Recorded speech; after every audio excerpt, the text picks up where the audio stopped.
మీ మధ్యలో రావడానికి నా అదృష్టం ఇది. మీ యొక్క కృప వల్ల నేను ఇక్కడ రాగలిగినాను. వైష్ణవుల కృప చాలా అమోఘమైంది. నేను ఇక్కడ గ్రహించింది ఏంటంటే ప్రతి ఒక్కరు కూడా చాలా మనస్ఫూర్తితోటి ఇక్కడ సేవ చేస్తున్నారు. అది నాకు కూడా స్ఫూర్తిదాయకం అనిపించింది. ఈ విధంగా సేవ చేయడం వల్ల మన గురువే కాకుండా భగవంతుడు కూడా చాలా ఆనందపడతాడు. మీ యొక్క భావన, మీ యొక్క సేవను చూస్తే అమోఘమైంది. నేను అంత అర్హత లేదు, అయినా మీ యొక్క ఆశీస్సుల వల్ల, పెద్దల ఆశీస్సులతో 2 ముక్కలు చెప్పాలని ముందుకు వచ్చాను. చాలా సంతోషం ఏంటంటే ఈ కార్యక్రమాలు ఇక్కడ యాక్చువల్గా ఈ నిజాన్ని చెప్పాలంటే మనకు ఇండియాలో అక్కడ ఉంటుందా, ఈ ముస్లిం కంట్రీ కదా, ఆ విధంగా విచిత్రం అనిపిస్తుంది కొందరికి, తెలియని వాళ్ళకి. ఇక్కడ చూసినటువంటి మీ యొక్క సముదాయము, మీ యొక్క శ్రద్ధ, భక్తి చూస్తుంటే ఎంతో మందికి స్ఫూర్తిదాయకంగా ఉంటుందని నేను పూర్తిగా విశ్వసిస్తున్నాను.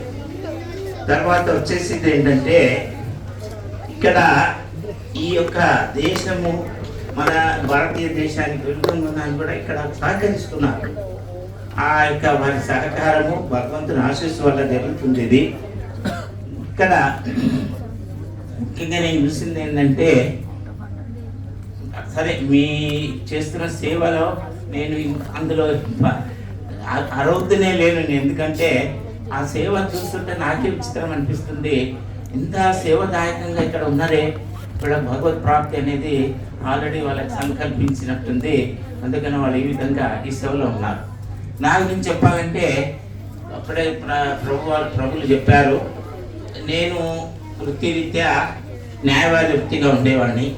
ఇప్పుడు కూడా చేస్తూ ఉంటాను.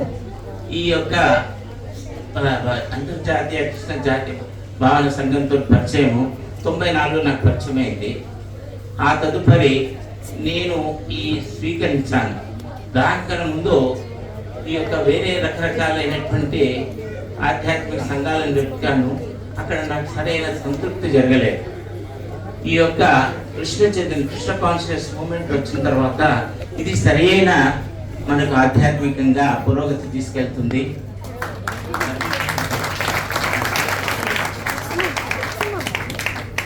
ఆ విధంగా ఈ యొక్క సంఘంలో చేరాను. నా వృత్తాభక్తిగా నా నుంచి ఎంతో సేవ చేయడానికి అర్హత అనేది లేదు, ఏదో నా వీలైనంత సేవ చేయడానికి ప్రయత్నం చేస్తున్నాను. నేను మా యొక్క పరమ పూజ్యులైన భక్తిచారు స్వామి వారి నుంచి దీక్ష తీసుకున్నాను. ఈ మూమెంట్లో జాయిన్ అయిన తర్వాత అప్పట్లో మా అమ్మాయిలు పిల్లలు చదువుకుంటున్నారు. మొదటి బెంగ ఏముంటుండే అంటే, సాధారణంగా మీకు ఎందుకు ఈ విధంగా నేను ముందుకు తీసుకొచ్చి వివరించాలనుకుంటున్నానంటే, ఈ యొక్క మన కుటుంబ వ్యవస్థలు ఎట్లుంటుందంటే, మన పిల్లలకు పెళ్లి చేయాలంటే ఏదో హరే కృష్ణ మూమెంట్లో ఉంటే, అరే వీళ్ళంతా ఏదో సన్యాసులు అయిపోతారేమో, భక్తి మార్గంలో ఉంటారేమో, పిల్లలకు పెళ్లి చేయడానికి ఇబ్బంది అనిపిస్తుందని చాలా మంది కుటుంబంలో ఈ యొక్క ప్రశ్న అనేది తలెత్తుకుంటుంది. కాకపోతే నా యొక్క అనుభవంతో నేను చెప్తున్నాను, పిల్లల పెళ్లికి ముందే అఫ్కోర్స్ మనము కొంత బ్యాక్గ్రౌండ్ అనేది బ్రాహ్మణులు ఉండము.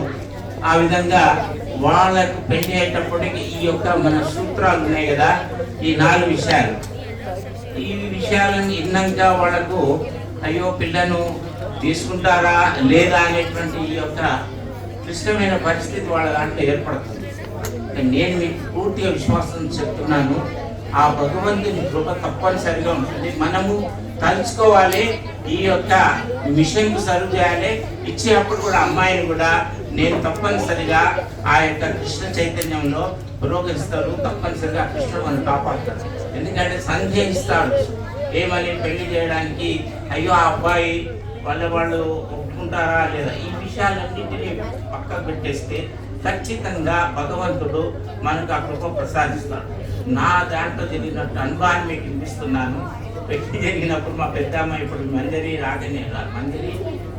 రాధారాణి రూపిదాసి ఉంది, ఆ మంజరి వాళ్ళు పెళ్లి చేసేటప్పుడు చెప్పాను, మీరు ఇప్పుడున్న సనాతన ప్రభు ఇక్కడ అప్పట్లో ఈ యొక్క కృష్ణ చైతన్యంతో అంత పరిచయం లేదు. అయితే నేను మొదట్లో అతని ఉద్యోగం బాంబేలో ఉండేది, ముంబైలో. అక్కడ అమ్మాయి అప్పటి నుండే మాకు కారులో మహాప్రభు అనేటువంటి చాలా రాఘనాథ స్వామి మహారాజు రాఘనాథ స్వామి మహారాజు భక్తుడు, చాలా స్ఫూర్తిదాయకంగా ఉండేది. అమ్మాయి ఆ బొంబాయిలో బాంద్రాలో ఉండేది. అయితే అక్కడి నుండి కార్ అనేటువంటి ప్లేస్లో అతను ఉండేది, సత్సంగం చేసేది అతను ప్రతి శనివారం. అమ్మాయి మొదట్లో మేము కూడా వెళ్ళాము, అక్కడికి వెళ్ళినప్పుడు ముంబైకి. అబ్బాయి కూడా వచ్చాడు.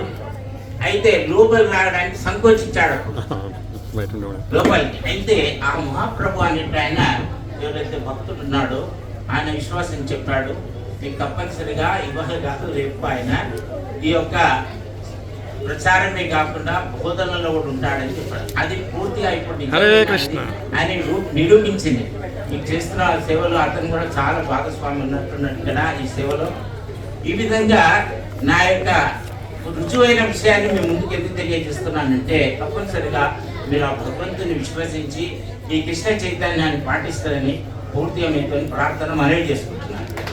హరే కృష్ణ.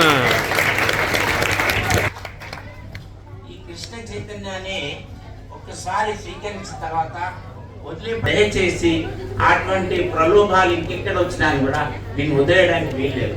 మా గురు మహారాజ్ చివరిగా 4 చెప్పిన తర్వాత ఇది కూడా కృష్ణ చైతన్యాన్ని వదిలేయద్దు, మీకు వీలైనంత మట్టుకు ఇంకా 4 ఇందులో కృష్ణ చైతన్యం తీసుకురావాలంటే ఆ సుకృతి కూడా మనకు సంభవిస్తుంది, మనకు సుకృతి లభిస్తుంది. కాబట్టి ఈ యొక్క కృష్ణ చైతన్యం ఎంత మధురమైందంటే దానిని మనం స్వీకరించి మన దినచర్యలో పాటించినట్టయితే ఆ భక్తి మార్గంలో ఇంకా మనకు ఇంకా ముందుకు. అదే ఇది కారణము మీ యొక్క ఈ సత్సంగం అనేది జరుగుతూ ఉన్న చూస్తుంటేనే అనిపిస్తుంది ఇక్కడ కూడా చాలా పవిత్ర మనసుతో వస్తున్నారు. కాబట్టి తప్పనిసరిగా మీరు ఆ కృష్ణుని ఆశీస్సులు, గురువు ఆశీస్సులు మీకు ఉంటాయి. చిన్నది ఒక్కొక్కటి చెప్పేసి వదిలేనుకుంటున్నాను, అది స్ఫూర్తిగా ఉంటుందని. ఏం లేదు, మనం భక్తిలో రావడానికి ఏదో నేను స్కాలర్ ఉండాలి, నేను శాస్త్రాలు చదవాలి, వేదాలు చదవాలి, నాకు భర్త రాదు, గీత అధ్యయనం కూడా రాదు కదా, అదంతా మనకు అవసరం లేదండి. నేను చెప్తున్నాను, నాకేం పెద్ద అధ్యయనం లేదు. కాకపోతే భగవంతుడి మీద పూర్తి విశ్వాసం ఉండాలి. భగవంతుడు మనల్ని కాపాడుతాడు, తప్పనిసరిగా ఆయన ఆధీనంలో ఉండాలి. ఆధీనంలో ఉన్నట్లయితే ప్రతి విషయం కూడా మనం సునాయాసంగా పట్టబడుతుంది. దీనికి ఉదాహరణగా నేను చెప్పాల్సింది ఏంటంటే, దీనికి ఒక ఆస్తి, ఆకారం, చదువు ఇవన్నీ మక్కర్లేదు. ఒక చిన్న జరిగిన సంఘటన ఇది మీకు కూడా అందరికి దాదాపు తెలిసి ఉంటుంది. బంధు మొహంతి అని ఈ యొక్క ఒడిస్సాలో యాజపూర్లో ఈ వ్యక్తి బ్రాహ్మణుడితను తన జీవనాధారము భిక్షాటన చేసుకొని తన జీవన చర్య చేసుకునేవాడు. ఆ విధంగా తనకు అవసరం ఉన్నంతనే చేస్తే అతనికి పిల్లలు కూడా ఉండేవాడు. ఆ బంధు మొహంతి ఆయనకు అక్కడ కరువు ఏర్పడ్డది, ఇక్కడ మనకు ఉండడానికి కష్టం అవుతుంది. ఆయన పరమ భక్తుడు మన జగన్నాథుని యొక్క ఆరాధించే వ్యక్తి. భార్య పిల్లలతో చాలా పేదరికంలో ఉన్నాడు. ఆ విధంగా అతను ఏమనుకున్నాడు, నేను ఆయన యొక్క దర్శనం చేసుకుంటే సరిపోతుంది అని చెప్పేసి తన భార్యకు కూడా తన యొక్క కోరికని తెలియజేస్తాడు. చాలా పతివ్రత ఆమె కూడా భరత మాతను కాదనకుండా నిర్ణయం తీసుకుంటుంది. అయితే మనం వెళ్ళే అక్కడ ఉన్న స్థలానికి ఆ పూరి జగన్నాథ్ చేరుకోవడానికి దాదాపు 5 రోజుల ప్రయాణం ఉంటుంది, నడకలుగా పోవాలి. దానికి నుంచి ఆయన ఒకటే అంటాడు, సరే నీకు అక్కడ నీ యొక్క మిత్రుడు అంటున్నావు, తప్పనిసరిగా వెళ్తాము. ఈయన ఆవేదన ఏంటంటే ఆ భగవంతుని దర్శనం చేసుకోవడమే ఆయనకు తన జీవితంలో సుకృతం ఉంటుంది, తన యొక్క జీవిత ఫలితం అనేది ఉంటుంది అనేటువంటి ఒకటే ఆవేదన ఉంది. ఇంటి నుండి బయలుదేరిన తర్వాత నిరుపేద, సరైన బుద్ధులు కూడా లేవు, వెళ్తూ ఉన్నాడు పిల్లలను తీసుకొని. దాదాపు వస్తూ ఉంటుంటే ఆయనకు ఆకలి అనిపిస్తుంటే భగవంతునితో ప్రార్థన చేస్తాడు, పిల్లలకు ఏ విధంగా నేను వీళ్ళని సంతృప్తి చేయగలుగుతాను.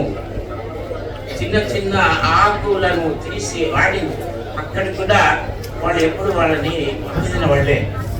ఇంకా నేను చేరుకోలేకపోతున్నా. నేను కేవలము ఆ భగవంతుని దర్శనం వరకు నేను చాలా ఆలోచిస్తున్నాను. నాకు కనీసం దర్శనం వరకన్నా ఈ యొక్క శక్తి సామర్థ్యం వాళ్ళ పిల్లలకి ఇవ్వు, నాకు ఇవ్వు, భార్యకి ఇవ్వు అనేటువంటి ప్రార్థన చేస్తూ ఉంటాడు. అటువంటి పరిస్థితుల్లో కూడా ఆయన చేరుకొని సింహద్వారం దాకా చేరుకుంటాడు. సింహద్వారం చేరుకున్న తర్వాత అక్కడ చాలా సంతృప్తి పడతాడు, దర్శనం అయిందని. అక్కడ ఉన్న జనాలేమో చాలా జనాలు ఉంటారు, భక్తులు లోపలికి పోవడానికి వీల్లేదు. ఒకటే ప్రార్థన చేస్తాడు, నాకు ఇంత దూరం తీసుకొచ్చానేమో, నా భార్యకు విశ్వాసం కలిగేయండి. నేను ఇక్కడ నా యొక్క స్నేహితుడే కాదు, అందరినీ ఆదుకునేటువంటి వ్యక్తి. ఆయన దీనబంధు అని చెప్తుంటాడు, నా స్నేహితుడు. అయితే ఆయనకు అక్కడ ఆ దర్శనం దొరికింది, పతితపావన దర్శనం అవుతుంది. తర్వాత ఆయన ఆకలిని ఏ విధంగా ఆ విధంగా ఆలోచన చేస్తూ గుడి వెనకాల దక్షిణ భాగంలో పాజాంట్ అడిగిన నీళ్ళని అక్కడికి చేరుస్తారు. ఆ నీళ్ళని తీసుకొని తన ఆహారాన్ని సంతృప్తి చేస్తాడు. పిల్లలు తన అనుకుంటాడు. ఆమె అడుగుతుంది, ఏంటి నువ్వు చెప్పావు, మరి ఇక్కడ నీ స్నేహితుడు ఉన్నాడు, మిత్రుడు అని చెప్పావు అంటే అతను ఒకటే చెప్తాడు, వాళ్ళందరూ వాళ్ళందరినీ కలవడానికి వచ్చారు, రేపు పొద్దున మనంపై నేను కలుస్తాను అని చెప్తాడు. సరే అని ఆమె అనుకుంటుంది. అదే ఇక అవస్థలనే ఉంటారు. ఆ నీళ్ళు తాగేసి అక్కడ వచ్చిన ఆ నీళ్ళతో తాగేసి తను తృప్తి చేసి అనుకుంటారు. ఆ రోజే ఆ భగవంతుని దీనంగా ప్రార్థన చేస్తాడు. తన యొక్క ఆకలికి ప్రార్థన చేస్తలేడు, కేవలం నీ దర్శనం కొరకే నాకు కావాలండి, నా ఆకలిని నా సంపత్తి కావాలని ఎక్కడైనా అభిలాషించలేదు, కేవలం నీ దర్శనం కావాలన్నాడు. ఆ యొక్క ఆకలి తట్టుకోలేక ఆ దీనబంధు అయినటువంటి జగన్నాథుడు తన బ్రాహ్మణ వేషం వేసుకొని అక్కడ ఉన్నటువంటి తన పళ్ళెం తీసుకొని అక్కడ తనకు రోజు వేసేటువంటి బంగారు రత్న పళ్ళెమని అంటారు. ఆ పళ్ళెల్లో ఆ ప్రసాదం తీసుకొని తన బయటకు వచ్చేసి పిలుస్తూ ఉంటాడు, బంధు దీన బంధు అంటే ఆయన అనుకుంటాడు ఇది ఎవరినో పిలుస్తుంది అంటాడు. అప్పుడు ఊరి పేరు పెట్టేసి ఆ విధంగా పిలుస్తుంది. అయితే నా గురించి వచ్చినట్టుందని తీసేసుకొని ఇచ్చేసి ఆ తర్వాత నేను పళ్ళని తీసుకెళ్తా అని చెప్తాడు. తర్వాత నేను వచ్చి మళ్ళీ తీసుకెళ్తాను, సరైన అడుగుతుగా తినేసి నిద్రపోతాను. తెల్లారి జగన్నాథ్ దేవాలయం లోపల వెళ్ళిన తర్వాత పూజారులకు అక్కడ పల్లెం కనబడ్డది, చల్లాచదరంగా ఉంటుంది. ఇది ఎవరు తీసుకెళ్ళినని అందరితో ఒక్కొక్కరిగా దానిని మాట్లాడి కనుక్కోడానికి ప్రయత్నం చేస్తారు. అక్కడ ఇంకా తేల్తలేదు ఎక్కడ ఉంటుందని. అది రాజుగారి ప్రతాప చక్రవర్తి అనేటువంటి చక్రవర్తి ఉంటాడు, ఆయన తెలియజేస్తారు.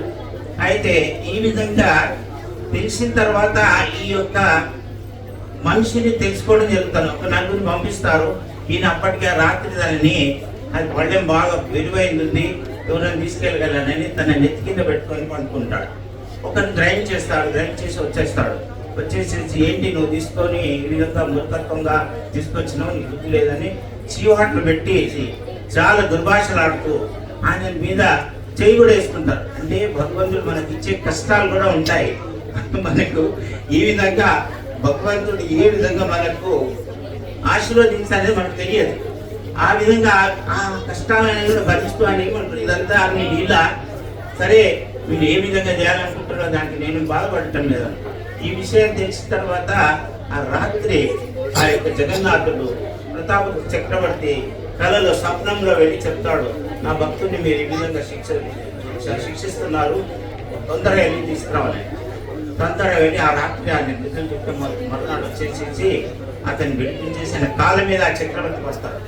చక్రవర్తి మనవించు, నాకు జరిగినప్పుడు ఇది ఒక నెక్కింది మీకు, ఆ భగవంతుడు ఇంత ఆప్తిగా మీకున్నాడు, నాకు అంటే అది ఇష్టపడటం లేదు, నువ్వు అంత గొప్ప వ్యక్తివి అని చెప్పేసి ఈ రోజు కూడా ఆయన పేరుతో ఈ రోజు కూడా అక్కడ ఏదైనా జరగాలంటే ఆయన అనుమతితోనే జరుగుతుందని వింటున్నాను.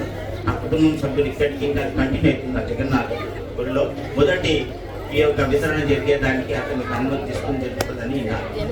దీని యొక్క సారాంశం చెప్పాల్సింది ఏంటంటే, భగవంతుడు అనేది మన యొక్క ఆర్థిక స్తోమత, మన చదువు సంధ్యని ఇవన్నీ చూడడు, మనలో ఉన్న భక్తి ప్రేమ అనేది చూస్తాడు. కాబట్టి తప్పనిసరిగా నాకు అంత ఆ యోగ్యత లేదు, ఆయన మీ ముందు చెప్పి మీకు కూడా ఆ స్ఫూర్తి ఇవ్వాలనే కారణం చేత ఈ విషయాన్ని మీకు చూపించాను. చాలా సంతోషము. కాబట్టి భగవంతుని మీరు ఎప్పుడు విశ్వసించి ఆయన ఆర్తిగా మీరు ఎప్పటికీ ఆయన ఆధీనంలో ఉండాలనే నా యొక్క ప్రార్థన. హరే హరే కృష్ణ. ఒకసారి ప్రభుజీకి హరే కృష్ణ. హరే కృష్ణ హరే కృష్ణ హరే రామ హరే రామ రామ రామ హరే. చూశారు కదా భక్తికి ఎటువంటి క్వాలిఫికేషన్. నేను